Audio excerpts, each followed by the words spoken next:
Jupiter at Night is filmed before a live internet audience.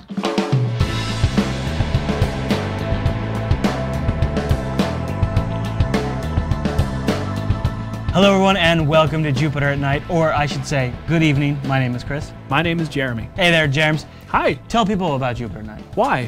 Don't they know by now? I've been telling them. I know. Okay, we're going to do this all the freaking time. Yeah, like You're gonna every get day. Sick of us. Monday through through Thursday, and we're live right about 10 o'clock.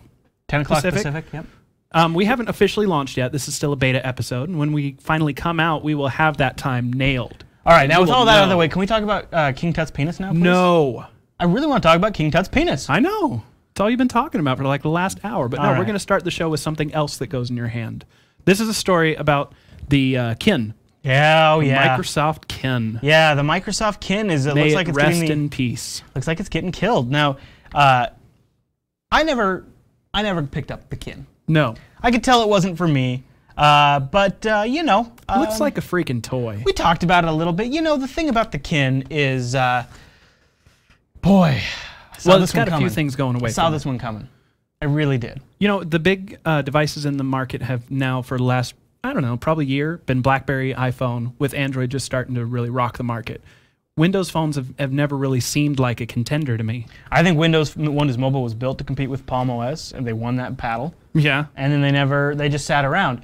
Yeah. So what's interesting, and we'll link to this in the show notes over at jupiterbroadcasting.com, is there's an Engadget article, and this Engadget article talks about some of the internal politics, some of the reasons why maybe the Kin project was never quite had that great of a chance. Not to really begin with. embraced and pushed as Well, so to be here's a the major thing. So contender? the backstory with the Kin phone was that Microsoft bought the company Danger, who made the Sidekick. You remember the T-Mobile Sidekick? That it was like one of the first flip-up phones with the keyboard. It was hip.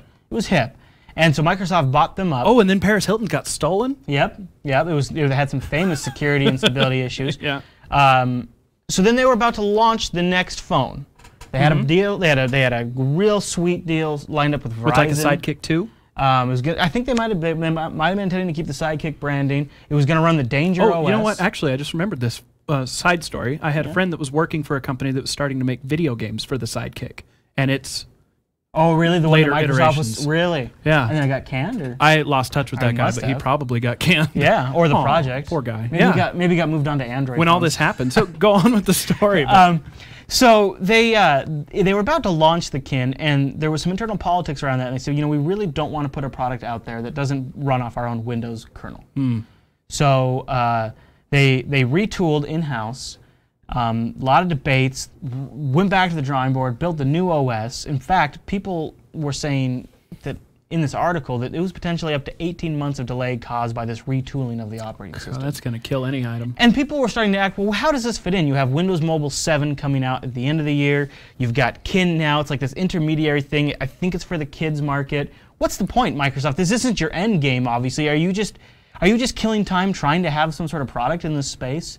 I mean, it was obviously doomed from the beginning. Also, the design is stupid. Yes. It's a stupid This design. is like, this one that you just showed is called like the Puck or something. Yeah. That was what it was nicknamed. Yeah, and it's tiny. It's a little tiny thing, and it just looks like it's made of cheap plastic. Yeah. Like if you dropped it once, it would be dead. And they're called feature phones. They're not called smartphones because they don't have app stores and things like that. Yeah. And their idea was teeny boppers, right? Sell it to the teenagers. But you know what? Teenagers also like to have things with apps and games, and why would you go with one of these little things when you could get An iPod Touch or So- an iPhone or... I found this interesting. Because of the 18-month delay, this sweetheart deal that Microsoft had arranged with... Let me sidetrack again just real quick. Think about how much gadgets have progressed in the last 18 months. Yeah. Yeah, it's a long time. That in is the a phone long space, time yeah. in the gadget industry. And that's exactly what Verizon was saying. Yeah. Verizon was saying, you guys are taking way too long. The pricing structure was going to be something sweet we've lined up for you. We cannot do this anymore. Also, we're mad at you. What? Yeah, well, we're mad at you for delaying, and we're mad at you because, you know, think about it. The iPhone's out there kicking butt. Yeah. And then Android starts kicking butt, and Verizon's just recently gotten some Android phones, right? So Verizon was, for a little bit, was hurting for some phones during this period. And then Meanwhile, Microsoft, they just think Microsoft's sitting around. Microsoft's sitting around, plus Microsoft had announced that the first new Windows Mobile 7 phones that are coming out towards the end of the year, are supposed to be all the new fancy, won't be shipping at first on Verizon. They're going to be GSM phones. Way to piss off your people. Yeah. So then Verizon dropped the sweetheart deal. So then the Kin hits the store 18 months late, way more expensive than they expected. So it doesn't fit the kid market. So not only being a stupid device, it costs too much? It costs too much because they didn't get the sweetheart deal. So it totally blew away the whole kid market aspect of it. That's ridiculous. Yeah, so it was doomed to fail. And this is a prime example of why Microsoft as a company is screwed, I think. It was their own internal politics that delayed this during a very, very critical time in this emerging market space, and that they've completely handed over to their competition. Now, I've heard a lot of people complain that Microsoft is too compartmentalized, that the different pieces of it don't, like the right hand doesn't know what the left hand is doing. Or they fight or whatever. Is that kind of That's what it seems is a to symptom be. of the issue? It seems to be a symptom of two different departments, and if you go on in this article from Engadget, which is a pretty good piece from Engadget. I guess they must have had some insider information. And we'll have those in our show notes. Both, yeah, you can get to those pretty easily. We'll put them somewhere. You know, they're on the internet, so you can they find should them on be the easy internet. to find. Well, they go on to talk about how what Microsoft's doing to address this issue, and 2 paragraphs in this article are spent talking about how Microsoft is going to politically restructure to prevent this kind of thing from happening again. And they talk about how Steven Zinoskovy will be moved as the president of the Windows and Windows Live groups and the Windows. This is ridiculous. Let's move on. It's not a fix at all. No. This is why I think Windows Mobile 7 is probably just going to flop. Let's hope. It's just at this point, I want. You almost don't want them. I know. I know. All right. Get out of the market. You're fucking it up. You're screwing up my life, Microsoft. You're making me get on the internet and talk about you. I hate that. All right, let's move on. What's the next story you want to talk about? This is a little happier than that, okay? Okay. Because I like me some Hulu. This also could go in your hand. This is about the only way that I get television because I don't have cable at home. Well, I do. It's my parents, though. They run the cable box and they have it all set up to their preferences with ups and downs on home improvement shows. And so would you be like willing that. to pay $10 a month to get access to Hulu content? If I owned a neat device like an iPad or something, you bet your butt. Well, what about on your computer? Maybe. That I'm on the tipping point at that point. $10 a month. Now they're gonna have. It's not that much. It's gonna be more than what you get now on Hulu. It's gonna be an expanded library with back seasons and some movie access. Yeah, that's one of the things I don't like about their current they started, you know, when Hulu first rolled out, they had basically everything that they put on their site stayed on their site. And then after a point, they started, I guess, running out of database, and they had to drop old episodes. Well, I think it was not database as much as it was licensing. Well, yeah, that could be it as well. So if I could go to a show now, like I recently started watching Chuck. They only have season 4. Yeah. Or half of season 3 too. But I wanted to start from the beginning. I couldn't on Hulu. Now you would probably theoretically be able to do that with this. If they're going to promise that kind of back episodes, I'm on board with $10 a month. Yeah. That is under. That's like 40 cents a day tops. Still has commercials. I can handle it. There's not like light on the commercials. There's probably maybe 5 or 6 commercials in an episode. Yeah. You're okay with that? It's not ideal, but you know. I mean, they've definitely got the commercial library. They've got one of the largest legitimate commercial libraries. Yeah. Netflix maybe is number 2 online as far as streaming goes. It's still locked down to the United States, though. I really find Netflix's commercials more annoying than Hulu's. Like, they almost interrupt me more frequently. It feels like. Commercials. Didn't you say that they had the... No, then it must be something else. Yeah, I think that's something else. Maybe I'm talking out my butt. But what do you think about the fact that this is locked down to the U.S.? I don't like that. It's even locked out of Canada, which is, you know, our friendly neighbor to the north. I could probably throw Hulu from here to the Canadian border. Yeah. You know, I could throw Hulu. Canadian? So, the Canadian border. That's just below the Canadian border. It's a little in closer. Washington State. It's easier to get to. It's one of our northern cities. Yeah. Yeah. It's just about 5 miles from where I live. It's still in Washington. Yeah, and they're saying also HD resolution, but that's going to be compressed. I think it's neat. I also I cannot help myself. I'm liking the Xbox 360 more and more these days because this new Xbox Slim, it runs quieter. Huge deal. It's got Netflix built in. They're going to be adding Hulu, although it looks like you'll still have to pay for Xbox Gold at a minimum, which is what, $50 a year plus Hulu. So you're paying. You feel like you're getting a little nickel and dime. I do. They're not expensive, but all those little things start to add up. The Xbox Live service plus is the ESPN good, service. But see, not all the content on Xbox Live is free, so it's like, what am I paying this extra $50 for? Yeah.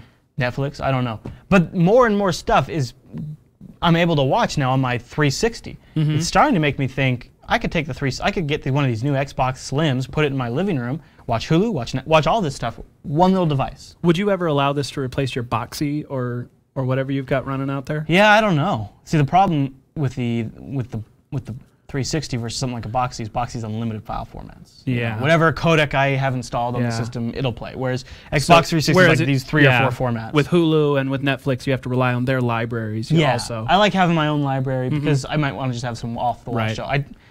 $10 a month though, if they do it right, I might cancel my cable service. Yeah.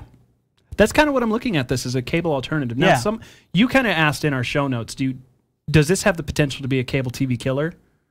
What if? What if it could be the new distribution medium is... No, I think as time goes on, cable will get less popular. But I don't think that anything could potentially roll out that's just going to kill it. There's not going to be some monster home device that's just going to suddenly make cable TV absolutely obsolete, because there will always be people that prefer the passive method of getting media shoved in their face rather than going and I kind of do. You know, if I go on my server and I have so many different movies to watch versus flipping around the cable channels, sometimes I'm more likely to just stop and watch one of the cable movies than I am. And I'm sure people at home that have large movie collections, you probably notice sometimes there's too many choices. Yeah. So, I don't know.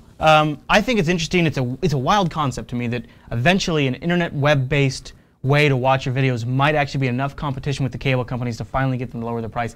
The average consumer, I think, is paying between, I think actually the latest numbers are $80 a month for the cable TV. Yeah. The average U.S. consumer is $80 a month versus... That includes all the premium services and any video on demand they get on a monthly basis. And for the cable TV. Anyway, I'd be... Well, this doesn't surprise me too much because, 10 years from now, Jupiter Broadcasting will be a Hulu competitor. With what content? Our own. We'll just have so many shows. So many shows! If you're thinking maybe you could replace your cable TV service, or maybe I'd be even more interested to know your pirating habits for TV, leave us a comment. I'd really like to know if you think Hulu might get you to pirate less. That might be really what they're going after, is not so much cable, but maybe they're going after pirates. Yeah, because we don't know, because we don't do that kind of stuff. We have no input on that subject at all. No. So, all right. Next story we have for Jupiter at Night. Speaking of pirates, is so cool. This has nothing to do with pirates. No. Nope. No. The FAA has finally approved flying car. This can now fly in U.S. air. Is a legitimate, federally approved flying car. We live in the future. This is definitely the future. Now, try to blow that image up a little bit. I'm going to have to just say up front, I don't see where the wheels come down and convert to a hover thing. I don't see where I throw my empty beer cans in the Mr. Fusion. Well, no, this looks like a... Dude, Mr. Fusion was awesome. Right? This looks like more like a plane. Oh my gosh, that is hilarious. I know! This initial image they had was kind of hokey, but check out these others. This is it converted into a car that can fit in your garage. Okay. That doesn't look like a car at all. This is it driving as a car on the road. No, these are great. It looks like a ground-bound plane more than the flying car. Like if you're listening but look at that! Okay, if you're listening to the audio version, it looks like a car with wings that fold up. Not a high-tech car. No. Adorable. Really cool, though. Very European looking. Yeah. Like a smart car or something. Yeah. It's got, hey, check this out. It's got airbags, crumple zones, a roll cage. Well, it had to in order to be road. It's also roadworthy. The aircraft is 120 pounds over the limit to be classified as a light sport aircraft, but they still allowed it. That's interesting. Yeah. It requires only 20 hours of flying time to get the license to fly this thing. I could do that. Yeah. I could do 20 hours. I think you have to do more than 20 hours to get your driver's license, don't you? I do 20 more hours. I do 20 more hours just driving in rush hour a week. Yeah. I could take 1 week off, learn to fly, and I could cut that down, save time. Imagine your commute. Oh, if you could fly. I know. Especially you work with Kenmore Air sometimes. You can fly right to work. This thing goes 150 miles per hour in the air too, which is not bad. Oh, but this is a problem. It can only carry 450 pounds. But it has a range of 460 miles. Yeah. So, there you go. I'd have to get my Connect out and lose some pounds to have one of these. Yeah, I think all in all, not too expensive either. Cars retailing just under $200,000 for a flying car. That seems pretty reasonable. How much? Just under $200,000. Oh, the car is expected to retail at $194. Okay. Well, for a flying car, that does seem pretty reasonable. How much does a plane cost? Your own private little single prop? Sure, more than that. No, it's probably right about in the same neighborhood, really. But you can't drive it. No, you can't. You can't just take it on the freeway if you feel like driving that day. It's still too expensive, but it's legitimate. If I win the lottery, it's one of the first things I'm buying. So they're talking about it's got federal approval. They're talking about mass production. They've got actual distance and miles you can get out of this thing. Yeah. I'm sold. Hey, let me show a video. Oh, yeah. Now, it's not like George Jetson where it can assemble and like fold down into a suitcase. And it doesn't make it cool. Oh, it's not playing now. No. No video for you. No video for you. All right, now, this is probably one of the most important stories of the last several hundred years. This is not one of these ones that... This is perhaps the very reason Jupiter Nite was formed, was to cover stories like this. King Tut's penis is missing. And it was only recently discovered to be missing. Yeah. Rediscovered. The whole story is less fun than the headline, to be honest. Well, it kicks me off into a conspiracy. Now, for the viewer at home, we have looked up what is believed to be a SketchUp of what King Tut would look like based on... Dude looks like a lady! He does. They even put some eyeliner on him. Wait. Guy liner? Guy liner. Based on what his skeletal structure was like. You know, I guess maybe historically he has eyeliner. Here's the thing. I believe there is a King Tut conspiracy. Oh, yes? I believe there is a conspiracy to make him a gay king. I really do. The missing penis? Okay. The feminine features? I'm just saying. All these different theories always come up. What if they're actually trying to discover if King Tut was actually Queen Tut? And that's the angle. They're not just a gay king, but... Are you proposing that King Tut never had a penis? That King Tut was a woman. So he never had a penis? It's not missing. Well, there's a slight difference there. The penis never existed. Yeah. That might be the angle there. Now, the reason that this all came up is because there's a group out there trying to research the way that King Tut died. And one of the leading theories is that it was a genetic disorder that caused like an elongated skull and boobies to form, as well as a malformed genitalia. Yeah. So this group asked the curators holding King Tut's body, can we take a look at his penis? And they said, well, the penis has been a long time removed from his body. And then so they started looking even more. And apparently it's been missing since 1968. And what I think is great about this is this sounds like one of those things where somebody was going through and, you know, I picture them walking up to they have this like this storage thing for King Tut. And I picture them walking up to it. Well, let's slide the king out. Okay, he's got his nose, he's got his mouth. Oh, what? Penis is missing. Well, I'll make a note of that, and then like you know, can't have gotten far. That's like oh, that's like well, maybe we just set it off on the side here, like in 1968, right? Yeah. And I'll just file that away, and then in 2010 somebody comes along. Well, let's pull off this King Tut report. No reason to go check this, right? Because he's been dead for hundreds of thousands of years, so it's not like you need to check on it that often. Right. So you pull this King. I don't know how long he's been dead, but it's been a long time. You pull this King Tut report out, and you're like, oh, wait a minute. Yep, okay, mouth, nose. Oh no! Look at this note from 1968. Dun dun dun. The penis is missing. What I also like the answer to is, was the penis checked in at some point? Yes. Like when King Tut arrived, did they do an inventory? Because how do we know the penis didn't go missing? How did we know there was ever a penis? That's what I'm saying. Did it go yeah, exactly. Maybe it was never there. So maybe he's a girl, or maybe somebody kept it as a little souvenir when they found him. Yeah. Okay. Maybe. If you found a dead Egyptian king, and you could do anything before anybody got there, and honestly, you just wanted a little souvenir. I probably would have taken a toe or a hand or something like that. I'd have taken his dick.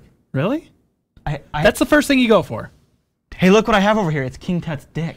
Oh, yeah, it's his finger. Right? Well, that's a conversation starter. Yeah, I got his finger. Yeah, that's gruesome. Why would you do that? That's nasty. But his dick, you're like, oh, yeah, his dick, yeah. Somebody stole King Tut's dick. Guaranteed. I think so. It's probably being passed down as an heirloom, tied to a chain, or like in a nice mahogany like frame. A Flava Flav kind of a thing, like around the neck. Right. Yeah. My grandpa gave this to me after he came back from his Egyptian trip. If all the documentation that looks like we're seeing about this guy is true, it would be a very small souvenir. Yeah. Maybe you wouldn't want that one after all. All right, everyone. Kind of disappointing. We think we'll end there on a high note tonight, but very classy note. Yeah, we'd love to hear what you think of Jupiter Nite and take cocks. your. Right.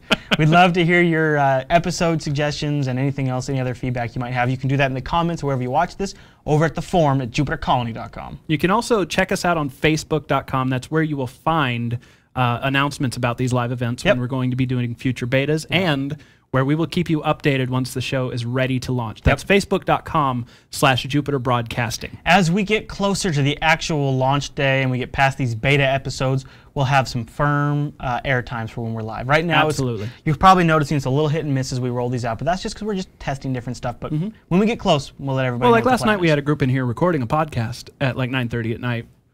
so we couldn't really do the show. That's a little scheduling snafu that we'll have to work out in the future. Yeah, and that kind of things that's all part of the process here.